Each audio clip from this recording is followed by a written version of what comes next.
चलिए, तो last class में हम लोग क्या पढ़ रहे थे? Function of cranial nerve. ठीक है, हमने ऑलमोस्ट सारा फंक्शन देख लिया था। जो फंक्शन हमने लास्ट क्लास में पढ़ा था, पहले एक बार उस सारे फंक्शन को हम लोग नोटबुक से देख लेते हैं।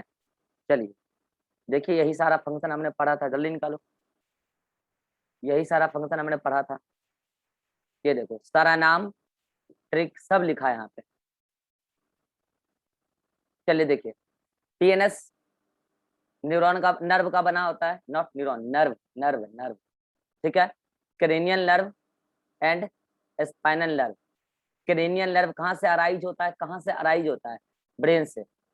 और स्पाइनल नर्व कहाँ से अराइज होता है? Arises from roots of horn. कुछ तो डॉर्सल रूट से और कुछ वेंट्रल रूट से, वहां से निकलता है नर्व। ठीक है, of grey matter of spinal cord. ये 31 पेयर होता है, सारे के सारे मिक्स्ड होते हैं, बताए थे कल। क्यों? क्योंकि जो स्पाइनल नर्व होता है उसमें सेंसरी ब्रांच भी होता है और मोटर ब्रांच भी होता है। आइए, क्रेनियल नर्व फीसेस और एम्फीबियन में, ये पीए क्या है? फीसेस और एम्फीबियन। उसमें 10 पेयर क्रेनियल नर्व होता है। रेप्टाइल, एप्स और मेमल्स 12 पेयर क्रेनियल नर्व होता है। ये तो बता ही रखा है। अब ये फंक्शन के बेसिस पर 3 प्रकार का, कौन? Cranial nerve, sensory, mixed and motor. कौन है सेंसरी? 128 नंबर। कौन है मिक्स्ड? 5, 7, 9, 10। बाकी सभी कौन है? मोटर। जबकि इसमें सारे के सारे कैसे हैं? मिक्स्ड। अब हम पढ़ेंगे किसको पहले? Cranial nerve. ये रहे आपके सामने क्रेनियल नर्व के सारे नाम और उसके काम। ये देखिए, पहला वो ऑल्फैक्टरी। क्या काम है? ऑल्फैक्शन, सूंघने में काम आएगा। कैसे? नाक के एपिथेलियम से, ऑल्फैक्टरी एपिथेलियम से डायरेक्ट गया है सेरिब्रम के ऑल्फैक्टरी लोब, ऑल्फैक्टरी एरिया, वो जो टेम्परल लोब था उसमें। ऑप्टिक, विजन में काम आएगा। कहाँ से निकला? आई के रेटिना से निकला, और रेटिना से न्यूरॉन नर्व बना के, पूरा फाइबर बना के, और ये फाइनली कहाँ एंटर कर गया? ऑक्सीपिटल लोब में, और ये विजन में हमें हेल्प कर रहा है। इसके बाद आता है ऑक्यूलोमोटर। देखिए, ऑक्यूलोमोटर 3rd नंबर है, और ये मोटर है। और ये ऑक्यूलोमोटर, ट्रॉक्लियर और एब्ड्यूसेंस, ये डी है। ठीक है, एब्ड्यूसेंस, ये तीनों के तीनों आई के मूवमेंट में काम आता है। आई बॉल के मूवमेंट में बताया था कैसे, आगे लिख भी रखा है, देख लीजिएगा। इसके बाद आता है ट्राइजेमिनल। ट्राइजेमिनल मिक्स नर्व बताया था, 5 नंबर है। तो इसका रेगुलेशन कहाँ है? टीथ पे भी और जॉ मसल पे भी। टीथ में बताया कुछ सेंसेशन होते हैं, सेंसरी सेंसेशन। और जॉ की जो मसल है, इससे जब हम फूड को चबाते हैं, ऐसे फूड पे ही फिर टीथ रखाता है, जॉ और टीथ का कनेक्शन है। ऐसे जॉ में कॉन्ट्रैक्शन कराते हैं तो फूड पार्टिकल पे ही टीथ जाके उसको चूड़ता है, ऐसा नहीं कि कहीं और चूड़ लिया। तो इसमें जो कनेक्शन स्टेब्लिश किया है वो ट्राइजेमिनल ने ही हेल्प किया है। ठीक है, फिर आता है फेशियल, ये भी मिक्स है। बताया था कि फेशियल का कुछ काम है जो टंग पर है, और कुछ काम है जो फसल फेसेस के जो फेशियल एक्सप्रेशन है उससे रिलेटेड है। तो जो इसका सेंसरी ब्रांच है वो हमारे टंग के जो अगला 2/3 पार्ट है, वहां पर से अगर टेस्ट लेना है तो काम आता है फेशियल का सेंसरी ब्रांच। इसका मोटर ब्रांच किस काम में आता है? हम जब फेशियल एक्सप्रेशन देते हैं, स्माइलिंग, गुस्सा, ये जो हम फेशियल एक्सप्रेशन देते हैं, ये देते हैं किससे? हम इस फेशियल नर्व के मोटर ब्रांच से फेशियल एक्सप्रेशन देते हैं। अगला ऑडिटरी। ऑडिटरी 8 नंबर है, आपको पता है सेंसरी है, बता रखा है, हियरिंग और इक्विलिब्रियम में काम आता है, बॉडी इक्विलिब्रियम। फिर आता है ग्लेसोफेरेंजियल, ये 9 नंबर है। ये भी कौन है? मिक्स्ड है, ये भी मिक्स्ड है। इसका सेंसरी ब्रांच क्या करता है? टंग के पिछले जो पोस्टीरियर पार्ट, 1/3 पिछला होता है, आगे का 2/3 होता है। ठीक है, यहां पर से अगर कोई टेस्ट का सेंसेशन लाना है तो ग्लेसोफेरेंजियल 9 नंबर, और यहां पर से कोई टेस्ट का सेंसेशन लाना है तो यहाँ पे 7 नंबर। कौन सा ये रहा? 7 नंबर आपका फेशियल। तो फेशियल का नाम तो लगता है फेशियल, लेकिन वो टंग के टेस्ट बड पर भी अपना रोल दिखाता है, और फेशियल एक्सप्रेशन में तो उसका रोल है। तो ये टंग से रिलेटेड मैंने कहा था, याद कीजिए, 9, 7, 12, ये दोनों टेस्ट से रिलेटेड था और ये टंग के मूवमेंट से रिलेटेड। तो लीजिए, आपका ग्लेसोफेरेंजियल क्या हो गया?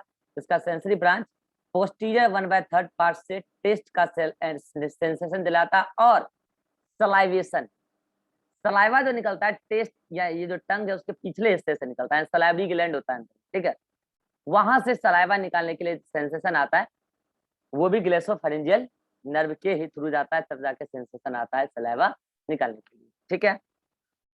अगला आता है ग्लेसोफेरिंजियल का मोटर ब्रांच। मैंने कहा था ग्लेसोफेरिंजियल नाम से पता चलता है, फेरिंजियल मतलब फेरिंग्स के मसल, फेरिंग्स में कुछ मसल होते हैं, हमारे फेरिंग्स में कुछ मसल होते हैं जो किसी अनवांटेड पार्टिकल को जाने से रोकेगा, या जो जाना चाहिए उसको अंदर स्वेलो करेगा, निगलवाएगा, उसके लिए काम आएगा कौन, फेरिंजियल मसल के कॉन्ट्रैक्शन को इम्पल्स देने के लिए ग्लेसोफेरिंजियल नर्व। अगला वेगस, कहा था कि विसरल सेंसेशन, अलग से बताया था इसके बारे में, अभी फिर बता दूं। विसरल सेंसेशन मतलब विसरल ऑर्गन से रिलेटेड सेंसेशन, जैसे हार्ट है, इंटेस्टाइन है, लीवर है, ये सब है, ठीक है, लंग्स है। असेसरी, असेसरी इसका पूरा नाम क्या है, असेसरी स्पाइनल मोटर होता है, ये हमारे फेरिंग्स और लैरिंग्स के मूवमेंट के लिए, देखिए फेरिंजियल मसल बोले तो ग्लेसोफेरिंजियल बोलना, और फेरिंग्स और लैरिंग्स के मूवमेंट में एसेसरी स्पाइनल का डायरेक्ट रोल है। जैसे हम लोग बोले थे कि हम लोग लैरिंग्स से गाना गाते हैं, कभी कभी जोर से चिल्लाते हैं, तो ये सब एसेसरी नर्व वहां पे मैसेज भेजता है। और फेरिंग्स में दो नर्व है, एक तो एसेसरी स्पाइनल और एक ग्लेसोफेरिंजियल। आज पहली बार ये लड़का स्टूडेंट की तरह लग रहा है, अभिषेक पहली बार क्लास में आज स्टूडेंट की तरह लग रहा है, आज 4 महीना में पहली बार स्टूडेंट की लुक में आया है क्लास। चलो बहुत बढ़िया। तो ये फेरिंग्स है और ये लैरिंग्स है, तो लैरिंग्स को केवल कौन मैसेज देता है, एसेसरी स्पाइनल, ठीक है, और फेरिंग्स को दोनों देता है, एसेसरी स्पाइनल भी देता है और ग्लेसोफेरिंजियल भी देता है। लास्ट में था हाइपोग्लोशल, याद होगा, हाइपोग्लोशल का मैंने बोला था कि टंग के नीचे मसल होता है, और टंग के नीचे जो मसल होता है वो टंग के मूवमेंट कराने में हेल्प करता है हाइपोग्लोशल। आप अगर लिख लिख के इन चीजों को याद करेंगे आराम से याद हो जाएगा, लेकिन इसके अलावा मैंने आपको ट्रिक भी बताया, वो ट्रिक यहाँ, फंक्शन ऑफ क्रेनियल नर्व के लिए ट्रिक, 128 का जैसा नाम वैसा काम, ये 29 कुछ और है, पेज नंबर है, कोई बच्चा जीरोक्स करवाया होगा पेज नंबर लिख दिया है, ठीक है, ये 29 पेज नंबर है, मत बोलने लगना ये क्या है, ठीक है। 128 जैसा नाम वैसा काम, ठीक है।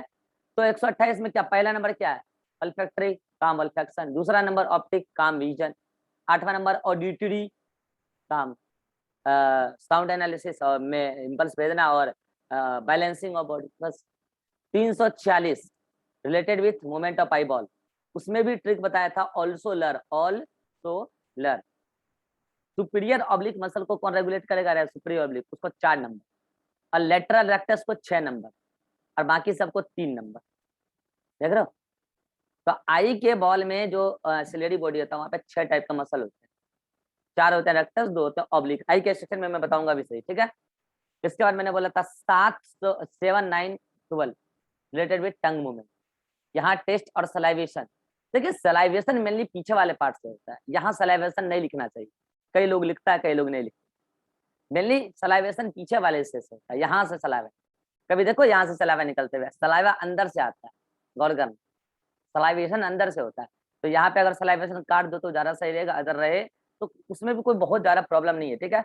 मेनली आपको ये ध्यान रखना है कि आगे टंग का अगले हिस्से को कौन रेगुलेट कर रहा है, आगे का 2/3 पार्ट वो रेगुलेट कर रहा है 7 नंबर क्रेनियल नर्व, और पीछे का 1/3 पार्ट रेगुलेट कर रहा है 9 नंबर क्रेनियल नर्व, ट्रिक बता दिया, ठीक है। फिर वेगस का अलग से ट्रिक बताया था, याद होते, ये रहा वेगस का इनहिबिटरी रोल लालू पे, ही इज लालू, और स्टिमेटरी रोल एस फॉर स्टिमेक और एस फॉर स्टिमुलेटरी एक्शन। इसका मतलब वेगस का 2 तरीके का रोल है, एक स्टिमुलेटरी एक इनहिबिटरी। इनहिबिटरी किस पे, हार्ट, इंटेस्टाइन, लैरिंग और लंग्स। तो ये तो मैं पहले ही पढ़ा चुका हूँ, कल ही पढ़ाया था सब कुछ। अगर इससे रिलेटेड क्रेनियल नर्व खत्म हुआ, अगर देखिए अभी मैं स्पाइनल नर्व बताऊंगा और क्रेनियल और स्पाइनल नर्व का एक कॉम्बिनेशन वाला स्टोरी बताऊंगा नेक्स्ट क्लास, ठीक है। मैं ऑफलाइन में जब पढ़ाया था पिछली बार इतना डिटेल में नहीं पढ़ाया था जितना डिटेल में इस बार पढ़ाऊंगा आज, ठीक है। उसका कारण होता है कि देखिए ऑफलाइन में बहुत प्रेशर रहता है सिस्टम का, ये कीजिए वो कीजिए, इस बात को लेके मेरा कोचिंग है, तो हम ज्यादा पढ़ाएं कम पढ़ाएं मेरा मर्जी है, हम ज्यादा पढ़ाएंगे। क्या हुआ हर्ष? अगर प्रॉब्लम है सभी को तो पीवी लिखिए, नहीं है प्रॉब्लम तो नो प्रॉब्लम लिखिए एनपी, जल्दी से। प्रॉब्लम है तो पीवी, नहीं प्रॉब्लम है तो एनपी।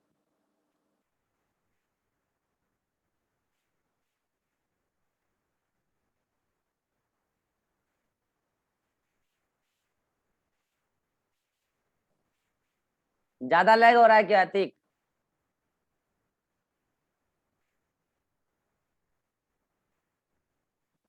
अभिषेक कुछ नहीं लिख रहा है, नो प्रॉब्लम, 50-50 का रेशियो है।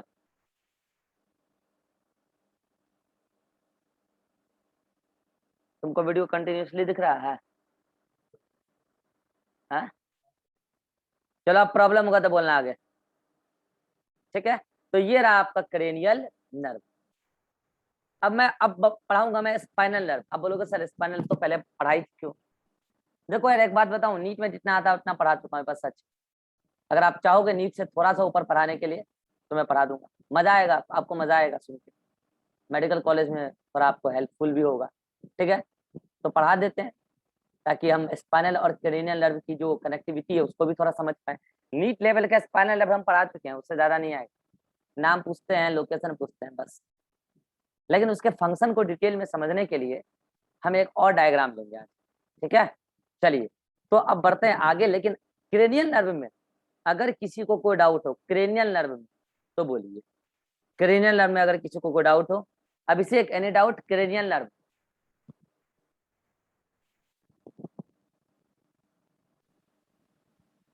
आवाज नहीं आ रहा है अभिषेक तुम्हारा। आवाज नहीं आ रहा है। No sir. लास्ट क्लास वाला लेक्चर देखे थे तुम? Yes sir. पूरा देखे थे? Yes sir. अतीक को डाउट है क्रेनियल नर्व में? अतीक,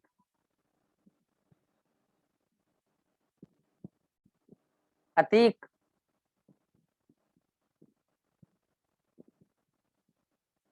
रिभा को डाउट है क्रेनियल नर्व में? अतीक तुम्हारा आवाज नहीं आ रहा है। रिभा? No sir. ईरान तुमको डाउट है? 11 नंबर में क्या है? कहाँ गया 11 नंबर? 11 नंबर बताए तो। अरे यार इसमें मैं बोल रहा हूँ कि जो हमारा फेरिंग्स है और जो हमारा लैरिंग्स है, लैरिंग्स के जैसे कि हम बोल रहे हैं अभी, अभी हम गाना गाने लग गए तो अलग टाइप का टोन निकलेगा। तो इसके लिए मेरा एसेसरी उसको अलग तरीके से मैसेज देगा, और अभी अलग तरीके से दे रहा है। तो एसेसरी स्पाइनल का क्या काम है? लैरिंग्स को भी इंपल्स भेजना है, साथ ही साथ फेरिंग्स को भी भेजना है। जबकि फेरिंग्स को ग्लेसोफेरिंजियल भी भेजता है, फेरिंग्स के मसल। लेकिन ग्लेसोफेरिंजियल का काम है सॉल्विंग के टाइमिंग में, और एसेसरी स्पाइनल का काम है फेरिंग्स को मैसेज भेजना है। अगर कोई अनवांटेड चीज चला गया उसको रोकने में काम आ जाता है, कोई चीजें अचानक से अंदर लेना उसमें काम आ जाता है, जब हम टैबलेट वगैरह खाते हैं तो उस समय, मतलब कुल मिला के समझो कि फेरिंग्स में दोनों का रोल है और लैरिंग्स में केवल एक का रोल है, एसेसरी। अतीक और कोई डाउट है?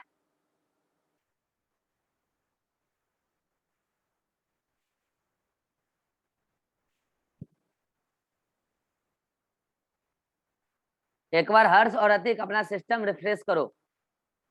बाकी बच्चे को प्रॉब्लम नहीं आ रहा है, ठीक है। नेटवर्क एक बार देखो और सिस्टम रिफ्रेश करो, ठीक है।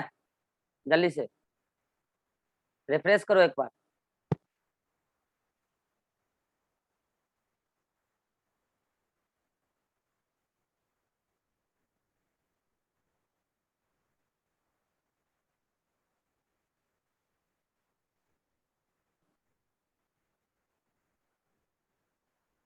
नाइन में क्या प्रॉब्लम? 11 तो बता ही दिया अभी फिर से यार।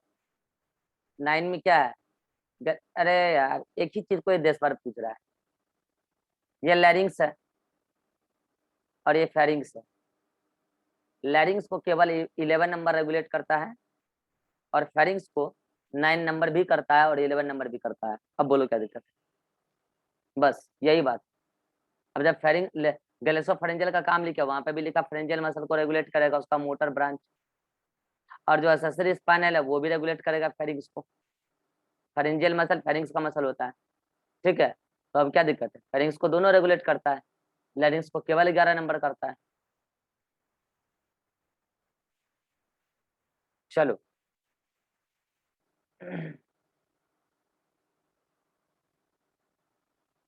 टेबल वहां पे ग्लास होगा, उसमें छोटे वाले कैंपर से गर्म पानी ले लेना, छोटे वाले कैंपर से।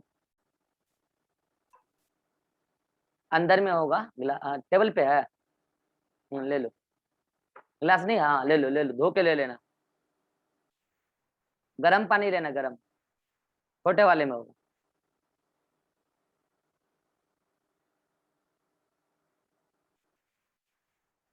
अब ठीक है हर्ष। यस सर, अभी ठीक है। हाँ तो बता दिया 11 नंबर और 9 नंबर बता दिया। 9 नंबर में क्या है कि वो केवल और सॉरी फेरिंग्स को 9 नंबर 11 नंबर दोनों रेगुलेट करता है, जबकि लैरिंग्स को केवल 11 नंबर करता है बस। चलिए अब हम बढ़ते हैं स्पाइनल नर्व की तरफ। ज्यादा गर्म, ठीक है ठीक है। सर 9 नंबर तो सेंसरी और मोटर दोनों है ना? अरे भाई साहब मैंने बताया 9 का मोटर ब्रांच केवल रेगुलेट करता है फेरिंग्स को, और 9 नंबर का सेंसरी ब्रांच रेगुलेट करता है टंग को, ही तो पहले ही बता दिया। 9 नंबर का ये तो क्या है, न्यूरॉन थोड़ी है, ये तो नर्व है। उसका सेंसरी ब्रांच चला गया टंग के पास, और उसका मोटर ब्रांच चला गया फेरिंग्स के पास। ये 9 नंबर का गुच्छा था, उसका सेंसरी ब्रांच चला गया टंग के पास, और मोटर ब्रांच आ गया फेरिंग्स के पास। ये सेंसरी ब्रांच है, मोटर ब्रांच है। ये टंग के पास जाके सलाइवेशन और टेस्ट सेंसेशन में काम आएगा, और ये मोटर ब्रांच फेरिंग्स के पास जाके फेरिंग्स के मसल को कॉन्ट्रैक्ट और रिलैक्स करने में काम आएगा। बोलो अब। अब फिर समझ में आ गया, वो तभी आवाज कट गया था। क्या दिक्कत आ रहा है इसका, फोन बोल रहा है क्या? अच्छा उसका फोन हैंग कर रहा है। होता है कभी कभी, मेरा लैपटॉप कर जाता है, उसका तो फोन है।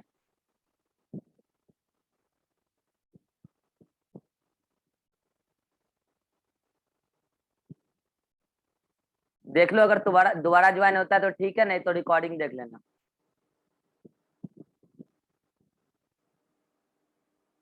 चलिए अब हम लोग आगे बढ़ते हैं, लेकिन बच्चों हम अब आगे बढ़ने से पहले आपको कुछ देखिए, आगे जब हम बात करेंगे स्पाइनल नर्व के बारे में, थोड़ी सी हाई लेवल की बातें करेंगे, ठीक है। वो समझ में आ जाएगा, अच्छे से समझ में आ जाएगा, लेकिन उससे पहले आपको प्रीवियस कुछ चीजें समझ में आनी चाहिए, याद होना चाहिए। वो क्या, तो ये वाला चीज आप याद कीजिए। जब हमारा दूसरा या तीसरा लेक्चर हुआ था, तो हम ह्यूमन के नर्वस सिस्टम को अलग अलग टाइप्स में डिवाइड किए थे, अगर याद हो तो। ये देखिए,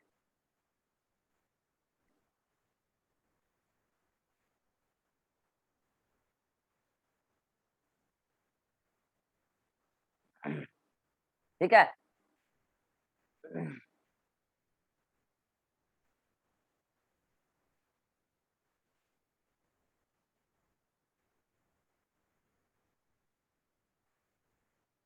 वेट करो, अतिक ज्वाइन कर रहा है, हो जाएगा तो ठीक।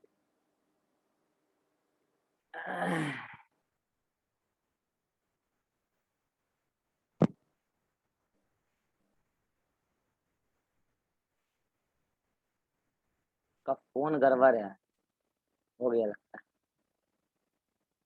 अब ठीक है अतिक,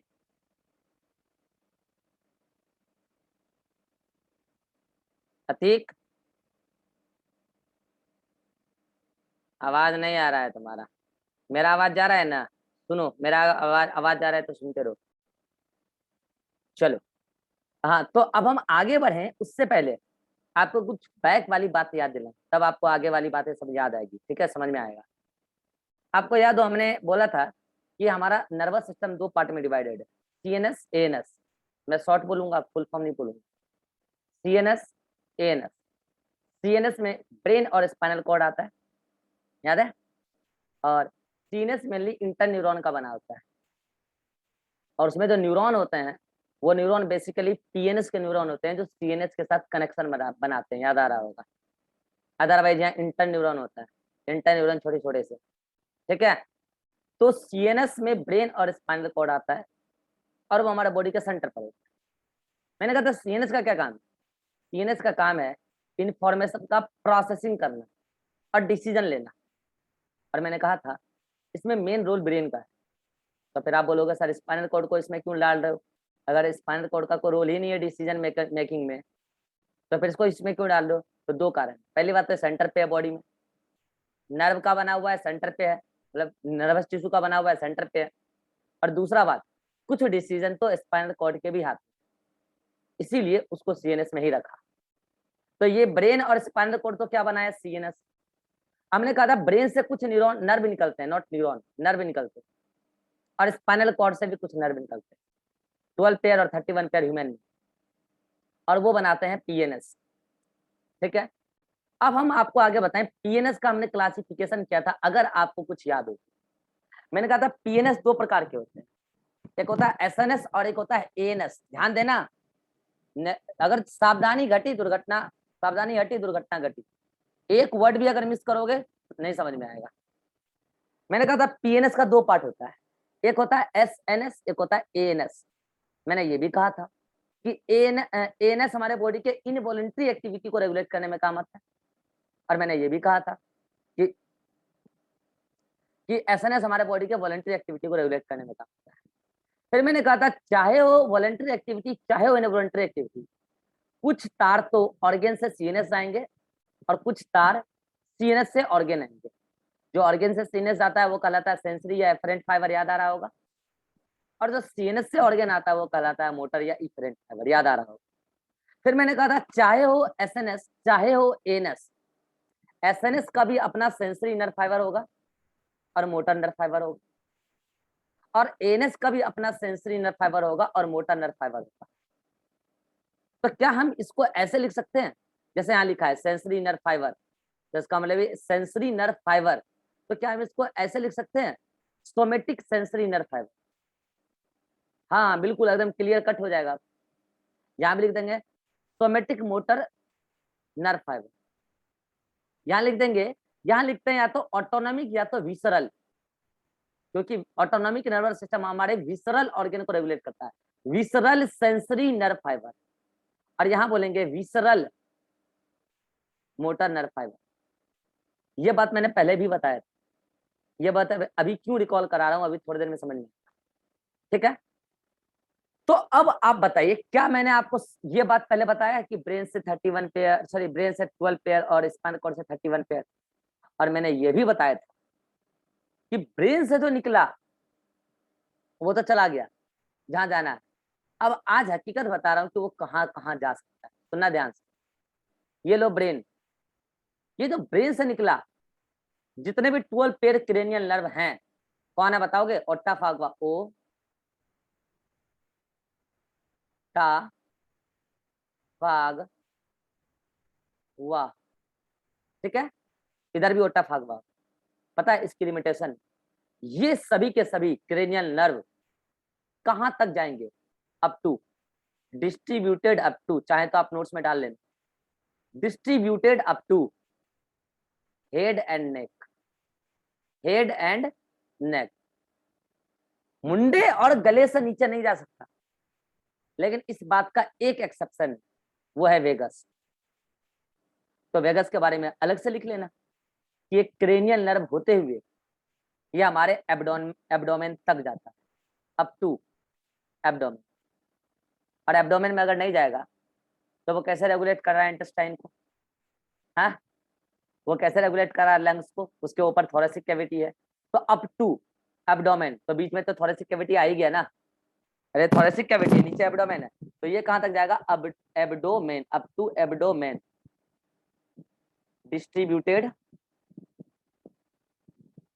अप टू एब्डोमेन। जल्दी से स्क्रीनशॉट लो, क्रेनियल नर्व के बारे में ये बात आपके नोट्स में ऐड हो जाना चाहिए कि जो हमारे ब्रेन से 12 इधर 12 इधर, अब ये 12 इधर चल जाएगा राइट साइड, अरे उल्टा बोल दिया, ये हमारे बॉडी का लेफ्ट, हाँ ये वाला सारा चला जाएगा हमारे राइट साइड में, और ये सारा चला जाता है हमारे लेफ्ट साइड। उल्टा होता, बताया था ना, तभी ऐसा उल्टा होता। वो छोड़ो, वो आपसे कोई नहीं पूछेगा, आप तो बस इतना जानो कि हमारे बॉडी में जो भी ब्रेन में नर्व है वो ब्रेन से मुंडे से नीचे, गर्दन से नीचे नहीं गिर सकता, मैक्सिमम गर्दन तक। इसीलिए कहते हैं हेलमेट पहनने की, क्योंकि ज्यादातर इंपॉर्टेंट न्यूरॉन जो यहाँ पर है वो इसी रीजन में, इसके नीचे जो न्यूरॉन है ना वो सब बहुत डीपली सिचुएटेड है, एक्सीडेंट होगा भी ना, कटेगा भी ना, तो न्यूरॉन अगर कट गया तो बहुत इंपॉर्टेंट न्यूरॉन नहीं होगा जितना इंपॉर्टेंट यहाँ पे, ठीक है। तो ये जितना भी न्यूरॉन है 12 पेयर है, वो क्रेनियल न्यूरॉन है, क्रेनियल नर्व है, नर्व बोलो, नर्व, क्रेनियल नर्व है। तो एक सब, ये सब नीट में शायद ही कभी आए, लेकिन अंडरस्टैंडिंग डेवलप करने के लिए हम आपको पढ़ा रहे हैं, ठीक है। नीट में मुझे नहीं लगता आएगा ये सब, ठीक है। तो distributed up to head and neck, मगर एक एक्सेप्शन है, vagus, distributed up to abdomen. अब आते हैं spinal nerve. Spinal nerve distributed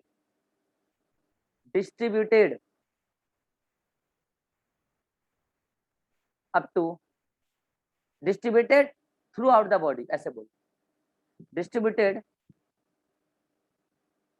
throughout body below neck, neck से नीचे जो कुछ भी है, थोरेसिक कैविटी, एब्डोमेन, पीठ, हाथ पैर, जो भी है, through out the body distributed है, बिलो द नेक, नेक के ऊपर का जिम्मेवारी किसका है, ब्रेन का, लेकिन नेक के नीचे एक और पर्टिकुलर क्रेनियल नर्व है जो अपना रेगुलेशन दिखाएगा, वो है वेगस। तो अगर मेडिकल कॉलेज में आपसे प्रोफेसर पूछते, बताओ, वाइवा में पूछ देगा, बताओ अगर below the neck nervous regulation कराना है तो कौन कौन सा न्यूरॉन भाग ले सकते हैं, तो बोला सर ऑल स्पाइनल, ले सकते हैं, बोला है, ले रहे हैं पता नहीं, वो डिपेंड करता है ऑर्गन पे, ले सकते हैं, बोला all spinal nerve and vagus cranial nerve, बस। बोलेगा बताओ नेक के ऊपर किसी भी पार्ट को रेगुलेट करना है तो कौन कौन सा न्यूरॉन काम आएंगे, तो आप बोलोगे क्रेनियल नर्व, उसमें सारे क्रेनियल, वेगस भी है, वेगस भी है, उसमें बोला क्रेनियल नर्व और बस क्रेनियल, और कुछ बस क्रेनियल। तो ये अब आप बोलोगे कि क्रेनियल में तो आप बताए यहाँ पे ट्रिक हर्ट, ऐसे वेगस में ट्रिक बताए he is Lalu, he is Lalu, और एक बताए स्टमक, ये सब तो हर्ट के नीचे है, सॉरी नेक के नीचे है, हार्ट नीचे है, इंटेस्टाइन नीचे है, लैरिंग्स नीचे है, लंग्स नीचे है गले से, लैरिंग्स तो गले रीजन में ही है, ठीक है, और स्टमक ये नीचे है। अरे हाँ ठीक है नीचे है, लेकिन वेगस का सारा ब्रांच आपको नहीं पता है, ये तो बस आपके लेवल पे इतना बता दिए, वेगस का बहुत ब्रांच होता है, इतना ब्रांच है जो आपके लिए पॉपुलर है। तो आप तो बस इतना शॉर्ट में याद रख लो कि जितने भी क्रेनियल नर्व हैं वो डिस्ट्रीब्यूटेड होंगे केवल और केवल नेक तक, वेगस को छोड़ के, वेगस आएगा एब्डोमेन तक, और जितने भी स्पाइनल नर्व हैं वो नेक के नीचे through out the body distributed है। और इस बात को आप अपने नोट्स में ऐड कर लेना, नोट्स थोड़ा और इन्फॉर्मेटिव हो जाएगा, स्क्रीनशॉट लो जल्दी से, फिर हम आगे और बातें करते हैं, ठीक है। अब जो बच्चे मेरे से स्पाइनल कॉर्ड वाला पढ़ चुके हैं लेक्चर, उनको याद आ रहा होगा, स्पाइनल कॉर्ड से जब स्पाइनल नर्व निकलता है, अच्छा स्पाइनल कॉर्ड कहां से कहां तक होता है, हमारे ब्रेन के बेस से, जो ब्रेन का बेस, स्कल का बेस है, स्कल का बेस, वहां से लेकर हमारे L1 वर्टिब्री तक। अच्छा उस दिन एक डाउट और फंस रहा था, याद आ रहा होगा आप लोगों को, एक डाउट फंस रहा था, फोरामेन ऑफ मोनोरो और फोरामेन ऑफ मैग्नम, याद आ रहा है, पता है बेसिकली बात क्या है, ये बोन है पीछे वाला, कौन सा बोन है, ऑक्सीपिटल बोन है, कौन सा बोन है ये, ऑक्सीपिटल बोन है, ऑक्सीपिटल बोन में यहाँ पे एक छेद होता है, इसको बोलते हैं फोरामेन ऑफ मैग्नम, ठीक है। और यहाँ पे होता है मेडुला ऑब्लंगाटा, ये मेडुला ऑब्लंगाटा, अरे मेडुला ऑब्लंगाटा इस छेद को होते हुए अंदर जाती है, ठीक है। बताओ मेडुला ऑब्लंगाटा में क्या उसका अपना कोई कैविटी है, बिल्कुल यहाँ पे है ना, 4 नंबर कैविटी, और वो फिर यहाँ पर से होते हुए जब क्रॉस करता है ना, यहाँ पर से होते हुए जब क्रॉस करता है तो वो जो पर्टिकुलर फोरामेन होता है वो इस जगह होता है, उसको बोलते हैं foramen of magnum, Monro, foramen of Monro. तो बेसिकली फोरामेन ऑफ मोनोरो और मैग्नम का पोजीशन एक ही जगह है, लेकिन है दोनों अलग अलग।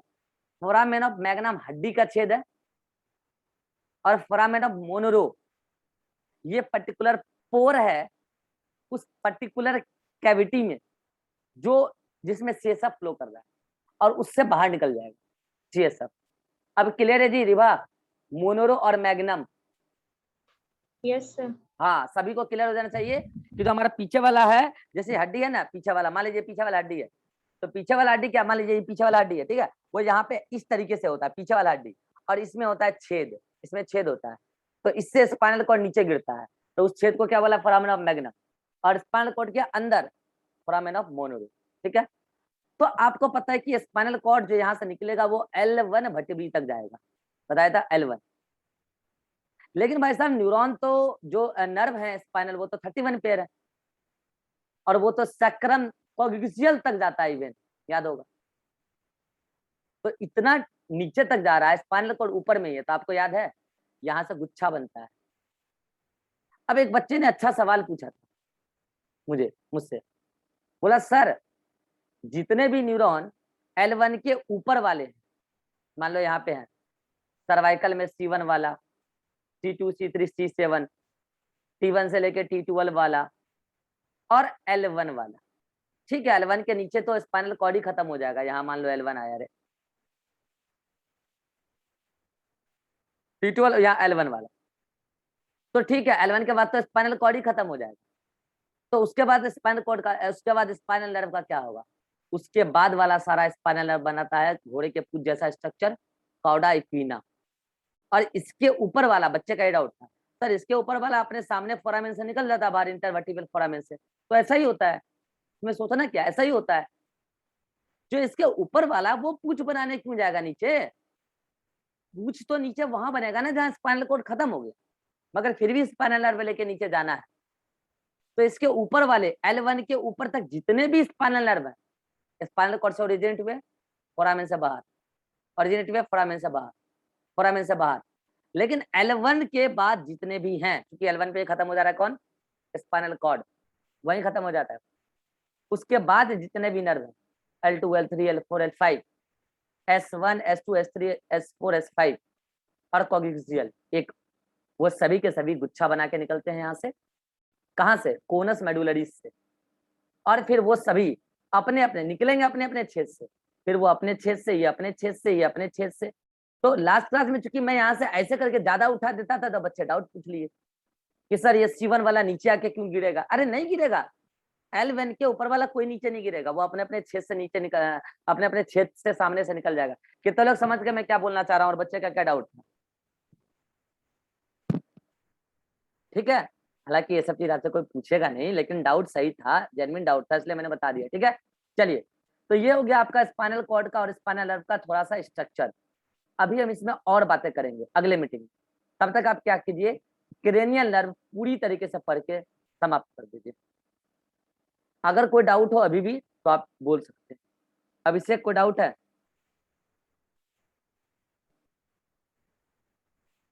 अभिषेक सर तुम कैमरा क्यों बंद कर लेते हो? सर फोन गिर गया था अभी जस्ट, इस वजह से कैमरा ऑफ किया। हर्ष कोई डाउट है? No sir. Ribha? No sir. Iran doubt है?